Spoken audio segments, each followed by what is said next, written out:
This not a this is violation. this is It's not a violation this is of the peace. ridiculous. All right, folks, buckle up. The courtroom just hit a boiling point. Tension's thick, tempers are flaring, and you can feel the pressure rising by the second. This is the moment where somebody's about to get shut down hard. The only question is, who's taking the hit and who's firing back? Let's roll the tape. No, it is simply what your argument is ridiculous. Town Center Place versus Jacqueline King. She can have a seat there. All right. This is your motion. Your Honor, we request her COD that Ms. King be granted an additional 30 days to move. As per the terms of the COD, her condition was to show that she has been looking for new house. I provided a letter from Ms. Little from Housing Europe for Seniors showing the properties that she's applied to. Since that letter, she's even applied to even more. She's been accepted at about 3 of them, but she hasn't had her interview yet. And then even after she has her interview, there's no guarantee that the apartment will be ready in a certain time. This is where the pressure really kicks in. No interview date, no concrete promises, just a lot of vague talk about progress. But the court isn't buying it. The "we're working on it" line is starting to sound less like a reason and more like a stalling tactic. And the judge, you can see the patience wearing thin. I also filed a So when are her interviews? Would you mind if Ms. Little comes up? Yeah. That's fine. Take the name of the record. Okay. So Ms. King has been selected for 3 apartments. And one specifically, she's in the process of an interview. We don't have a date yet because there's still some paperwork. It's a really long process to get all of this done in such a short time frame, honestly, to get everything done. And so I would think the interview would be next week or so. She just needs to get down there and get it scheduled. I mean, the apartment that, have the biggest lead on isn't one we really want her to go to, because obviously in this short time frame, she's not gonna get a great option to move into. So it'd be nice if we got her from the others, but we'll probably have to. Okay. All right. Thank you.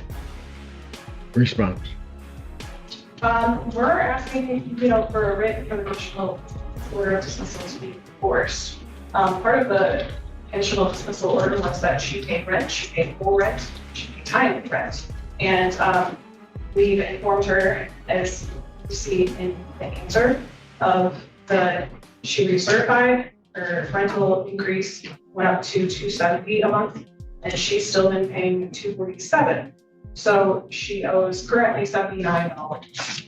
And $79 might sound insignificant on the surface, but in this courtroom, it's not about the money. It's about breaking the rules. This case is tied to subsidized housing, where every condition is strict, clear, and non-negotiable. One small slip, like this, can snowball into major consequences. What looks minor on the outside can carry heavy weight once you're standing before the judge. she was supposed to pay on time, full amount of rent, stated in the conditional dismissal. She has not. She's been informed that she had been paid by a letter paying less both times, and she has not submitted any extra money. Okay. Yeah. Your Honor, the ledger that plaintiff added, submitted with their answer is not the ledger that they seem to have removed all of the hat payments and Ms. King's credit, and produced this ledger that they claim is what she has paid. However, I've asked on more than one page for a complete ledger. This ledger starts in April of 2020. Ms. King has lived at Town Center for at least 8 years, and she's been in this new apartment for, When was she recertified? She was recertified.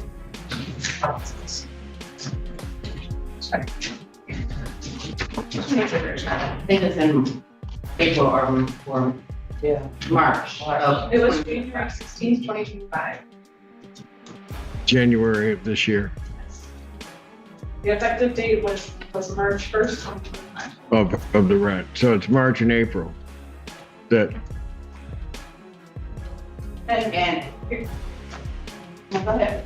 Your Honor, as part of the terms of the consent order for conditional dismissal, we were to wipe her ledger as I recall.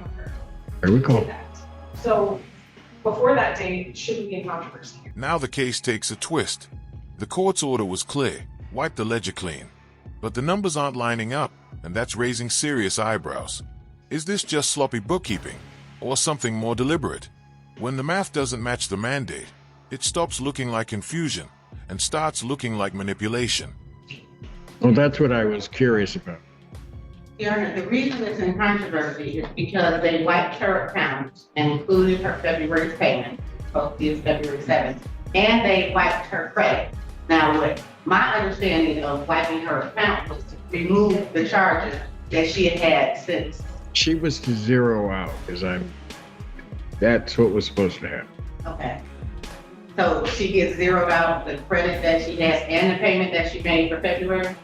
Because if you look back to prior to them filing this case, she had been paying $200. I'm not relitigating the case. Okay, well, Your Honor, the COD says that she abide by the terms of the lease. This is subsidized housing. Paying rent late, which she didn't do because she paid on the 5th, and they didn't process it until the 6th. And not paying the full amount of rent is not a eviction cause for subsidized housing.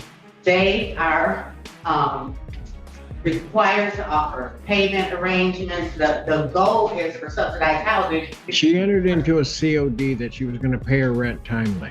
No, COD says she would not violate her lease. This is not a non-payment of rent case. Never has been. Does she have the 79? Yes, Your Honor, she has $79. Then why are we arguing? Why doesn't she pay it? Because she has credit on her account, Your Honor. It's not fair for them to keep the credit, and they reverse the half payment at a different. All right. time. And This is ridiculous. ridiculous. The judge has hit the breaking point. No more patience, no more excuses, just answers. When a court order isn't followed, it's not about confusion anymore. It's about compliance. And right now, the difference between a mistake and outright defiance is razor thin. It is simply what your argument is ridiculous.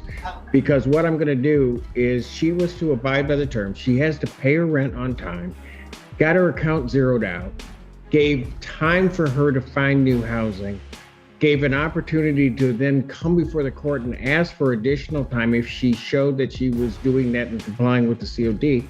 She's not in compliance with the COD. I'm going to deny the motion to extend the time. Your Honor, thank you. Your Honor, how is she not in compliance with the COD? It doesn't specifically say that she has to pay her rent one time. It or the does. full amount. It does. It has things for late payments. It has other things that if you go to paragraph 23 or whatever, it lists the things that you can terminate. I'm sorry. Your Honor, Yes. the second line from the last line says defendant will pay March and April rent at normal time. Your signature is right here. And she paid on the 5th. She did not pay her full rent, ma'am. Okay, but she paid on the 5th. She didn't pay her full rent. We can go round and round in circles. Motion denied. Motion denied. Motion denied, twice.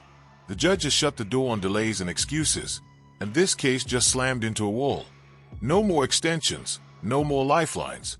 The only question left, was the judge right to draw the line here? Or should the court have given a little more breathing room? Drop your thoughts in the comments.